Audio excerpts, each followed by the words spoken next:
Alright, this is going to be fun. I joined a draft league where every single week we're going to be playing a different OM format with the same team that we drafted throughout the season. And this is going to be fun because not only is it going to test your team building ability each week, but you also have to have a solid draft with a lot of Pokemon that are good in a lot of different OMs in order to succeed. In this case, these are the OMs we're playing, and I'll give a brief overview of them one by one. So to start, we have Alphabet Cup. Alphabet Cup is an OM where your Pokemon gets access to every move that shares the same first letter as the Pokemon's name. For example, Tornadus will get access to Tidy Up.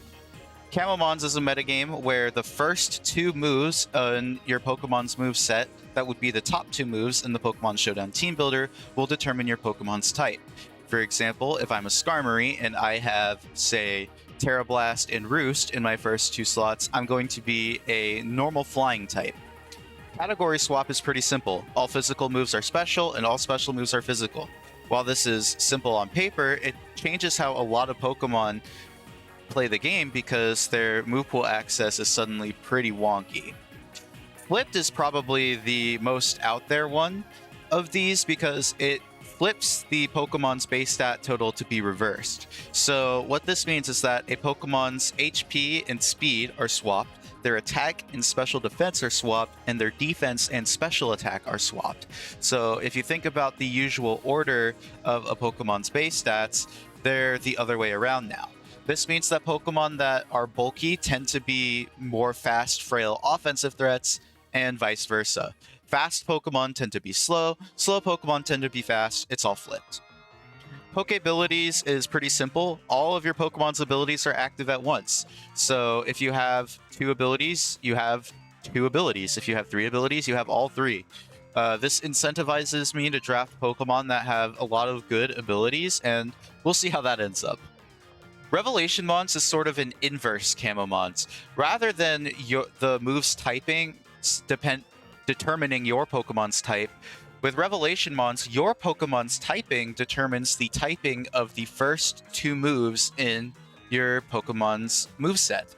So, for example, if I'm a Landorus, and Landorus is ground flying, and I put, say, Sludge Bomb and Grass Knot in my first 2 slots, Sludge Bomb is going to be a ground move, and Grass Knot is going to be a flying move. So this gives Pokemon that would lack some stab option a way to have a pretty decent one with little cost. Stabmons is a classic. Your Pokemon gets access to every move that it shares a type with some restrictions to help make it balanced. Trademarked is a metagame where you can opt to replace your Pokemon's ability with a status move, and they'll have that status move activate every time they switch in. A lot of moves are banned in this, and I'm not too familiar with Trademarked as a whole, so I don't have a good read on what's actually good, but I do know that you're able to set hazards, do hazard removal, and there are some setup options that are allowed as well. So it should be pretty interesting. And finally, Volturn Mayhem. Volturn Mayhem makes every move that directly affects the opponent work like Volt Switch or U-Turn. You will switch out after you use them. So if you're a fast attacker and you just want to hit hard, you can do that, and then you get a free switch out, like a Zeraora hitting a Plasma Fist or Close Combat. You hit them, you switch out, and you can go into something that takes a hit. It's a pretty pivot-heavy metagame, as you can imagine, and hazard setters are going to be crucial.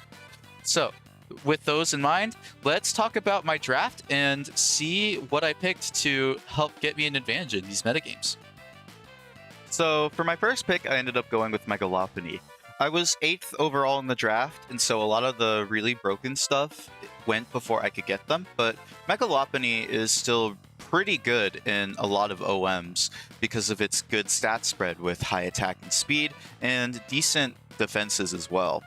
In Stabmons, it gets every normal move, not every fighting move because it starts as base Lopunny, so no fighting type attacks, but you get stuff like Rapid Spin, you get stuff like Multi-Attack for a better stab, you get Sword Stance for more threat. It gets a lot there. You also have Camomons to be able to play with the typing. Volturn Mayhem is pretty decent because you're a fast pivot and you don't have to worry about running something like U-Turn, for instance. And there are just a bunch of other options that are pretty interesting depending on the OM. So I'm really excited to give Megalopony a shot. I think it's pretty flexible, and I think it's a good start to the draft overall. One nice thing about being at the back half of the draft is that you're able to get another really strong pick pretty quickly after you get your first one. And in my case, I ended up going with Landorus T. Yeah, we're going really standard with this draft here. And Landorus T in OMs in general is just really good.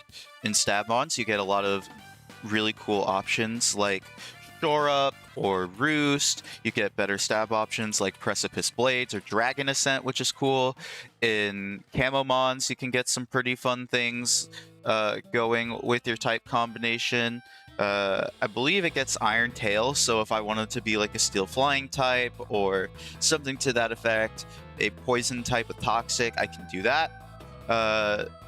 It has a lot of potential in some of these metagames. Revelation Mons is another metagame where I can have a flying stab thanks to the mechanic of Revelation Mons. So it's pretty good overall, and thanks to its solid stat spread, it can be a pretty good jack-of-all-trades Pokemon.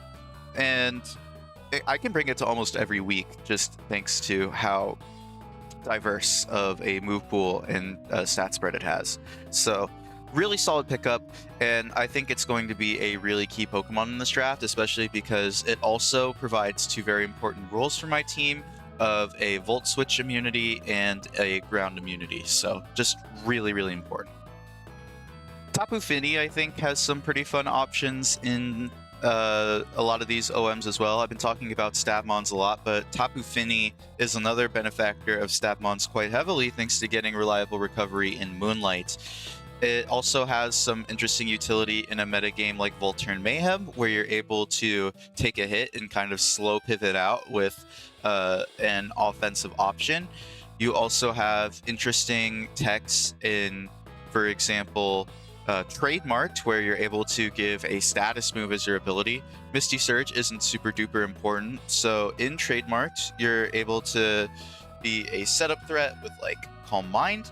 You're also able to get rid of hazards on Switch In with Defog. There's a few interesting things it can do, but because I'm not super duper familiar with Trademarked, I can't really go too in depth about it, but it is a mon that I think has potential in a lot of other formats as well, and it's just a good mon in Standard, and I think that's a big part of this draft, is being good in a lot of different scenarios, and I think I accomplished that with this pick. It also fulfills very necessary roles of Water and Fairy typings for my team, which is really nice, so I'm really excited to give Tapu Fini a use. Another fun thing is in Flipped, it has a really crazy attack stat thanks to its 130 special defense, so you can go like a Choice Band or a Choice Scarf set, and Tapu Fini actually gets some pretty good physical move options like Play Rough, like Ice Punch, Waterfall. It's not too bad, so really cool mon, and I think it has a really good role on my team. In a draft where there's Stabmons, it's almost certain that all of the Rotoms are going to go at some point, and I wanted to make sure that I was in on that train, and I ended up getting Rotom Heat round 4. Rotom Heat, I think, is a really good Pokemon for my team in particular, because, again, it provides nice type synergies, being a Fire type, being an Electric type, being immune to ground options, so I'm not building a ground weakness. I don't really have a super solid rock resist, but with Lando and Finny just being so naturally bulky anyway, I'm not too crazy concerned about it. So Rotom is a solid Pokemon because of that. I think it also has some interesting ideas, for example, in Camomons, where I'm able to switch its typing and do some interesting things with like Electric and some other, maybe like a levitating electric fairy with disarming voice. That doesn't seem crazy, but I think it could be funny. Or I could do ghost normal with levitate. I think there's a lot of cool options with Rotom, and it fits the idea of my team really well. Of course, one thing that you're starting to notice with this team is that my speed tiers are pretty clumped. I have 3 Pokemon that are within 6 base speed of each other, and that's not really going to change in this draft.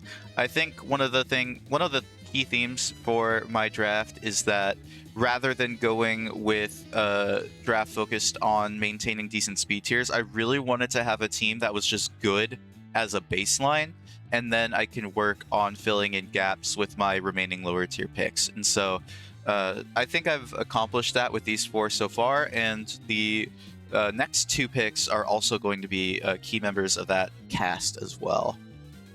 For this next pick, I went with another very standard defensive option in competitive singles with Ferrothorn. And again, I wanted to have a team that was just solid as a baseline and build from there, and Ferrothorn does just that. It has immense bulk, it's got a lot of utility options with hazards, stealth rock spikes, you have leech seed, you have knockoff, thunderwave, just a lot of good utility, and with your bulk and typing, it provides a lot of useful resistances and sturdy ones at that for my team, helping to shore up that rock weakness, for instance, among others. In OMs, Ferrothorn doesn't tend to be that crazy because it just has naturally good stuff, and OMs tend to buff a lot of other Pokemon more than Ferrothorn can really handle them, but I think it does have some potential in Stabmons, maybe Alphabet Cup, but I can't think of any moves that start with F that come to mind. Flit is another one that could be interesting because having a defense stat, your bulk becomes absolutely abysmal, but you have a pretty decent offensive profile, 74 speed. It's a bit slow, but workable, and pretty high offenses too, 131 and 116. And Ferrothorn's offensive move pool is actually not too bad on the special side or on the physical side. So, especially on the physical side, really. Just overall, again, solid, fits the team well, good pickup. Alright, the last of what I would consider to be my core members is Latias. Latias completes the Very Dragon Steel core, which was nice, and a big thing that I wanted in picking up Latias is that I wanted a Dragon type that didn't have to worry so much about using its Dragon type moves, because I do have Tapu Fini and Misty Terrain on my team. So having Latias is really good for that, because although Draco Meteor is a good move to run on it, I don't have to. I'm not super locked into it. Latias is also just good in a lot of OMs. Camomons in particular, Latias is crazy because you can do a levitating electric type with Thunderbolt. You could do like Bolt Beam Stab, for instance, or you could do like Thunderbolt and then some other decent option on the special side, maybe Surf for electric water, play into the Rotom a little bit. You could be Electric Ghost with Shadow Ball. Be like a regular Rotom, but with actual stats. Electric Fairy with Draining Kiss or Alluring Voice. Yeah, it's a great pick in Camomons and Stabmons because it's a Psychic type. It's pretty good, although moves like Esper Wing and Lumina Crash are banned, so we're gonna have to play more to something like Psy Strike, for instance. In Flipped, it's got a pretty funny physical profile, kind of similar to Tapu Fini, thanks to its high SPDF and relatively okay HP. So that's fun.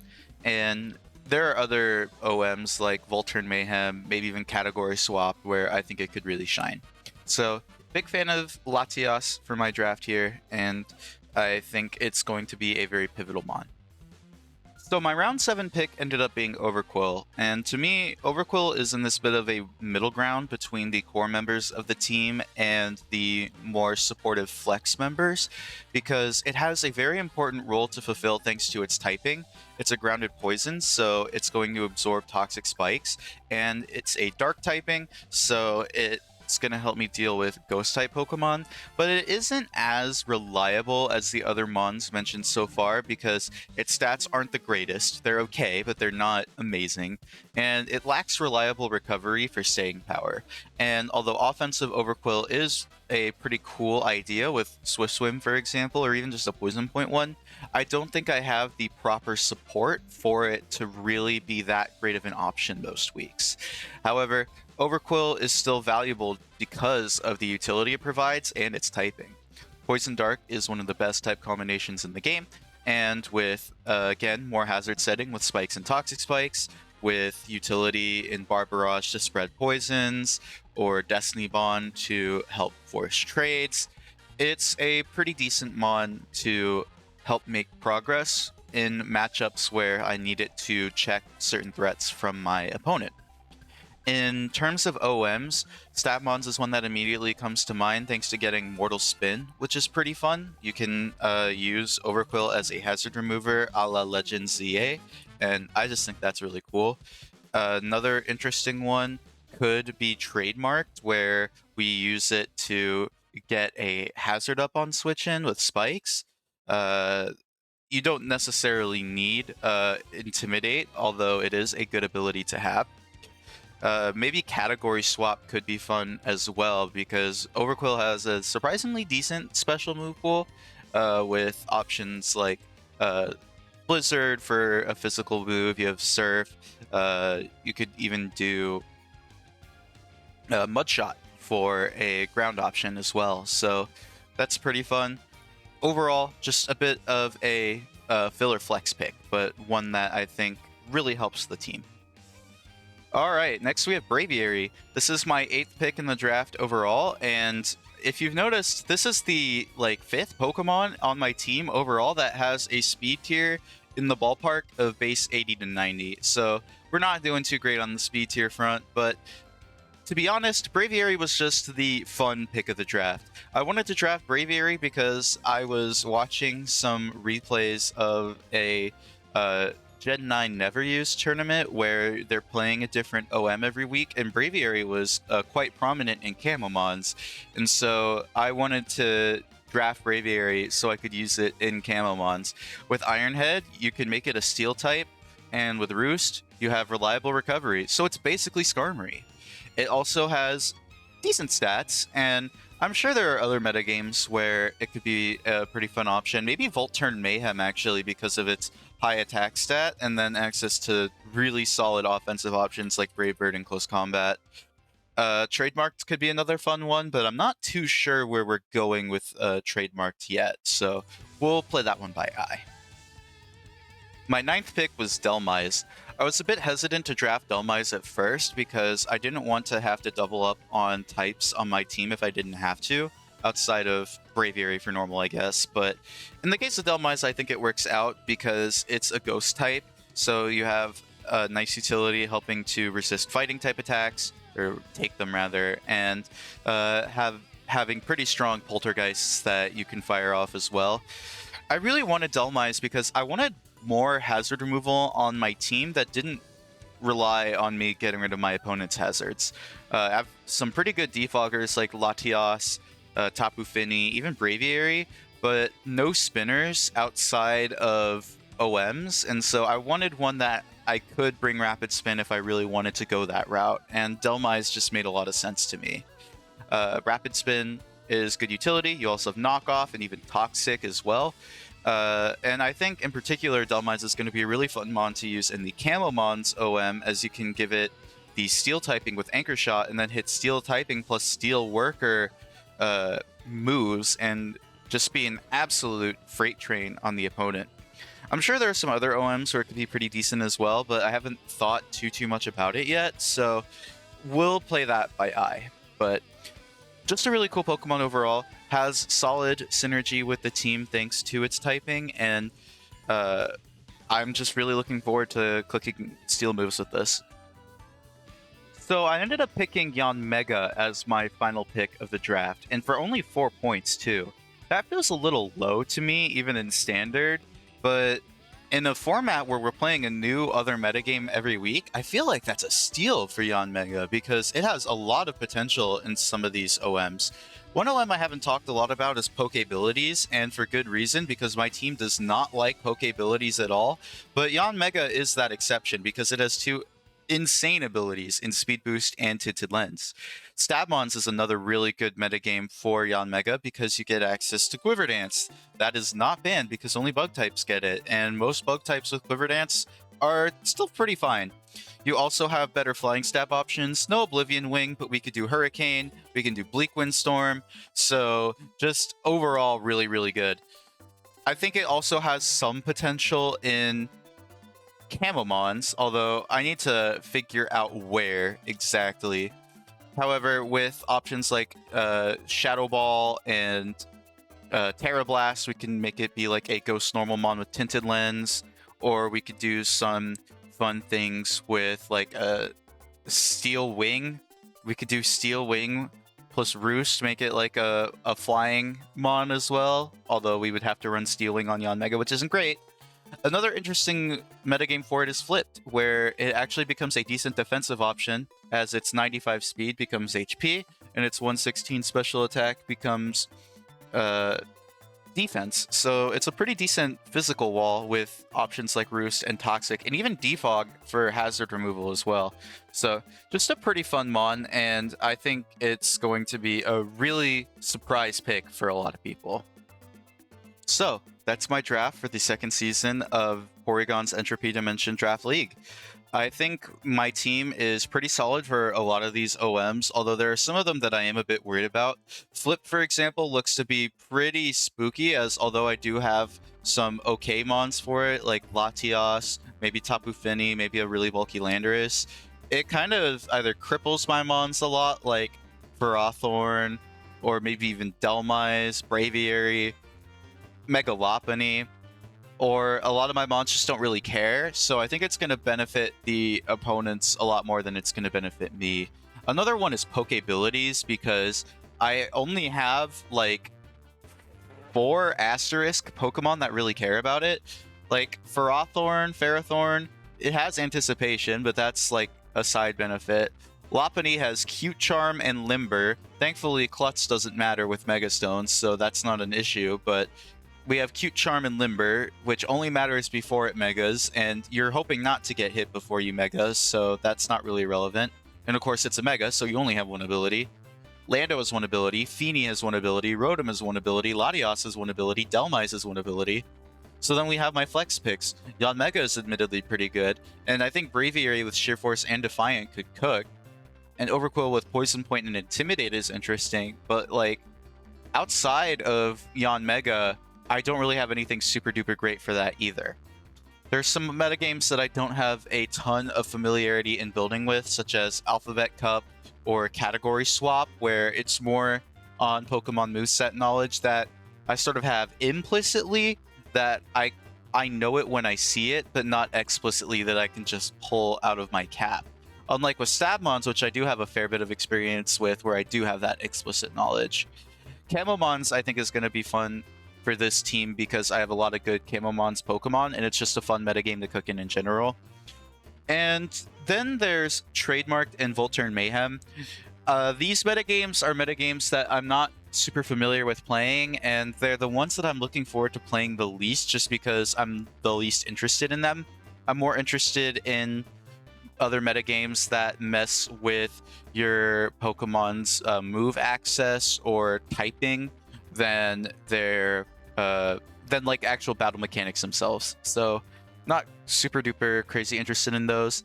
And then Revelation Monsters is fun, but I don't have a whole lot to say about it. It's not that interesting of an OM, but it'll be fun. So that's my draft, and next week we'll start with week 1. So I'll see y'all there. Peace.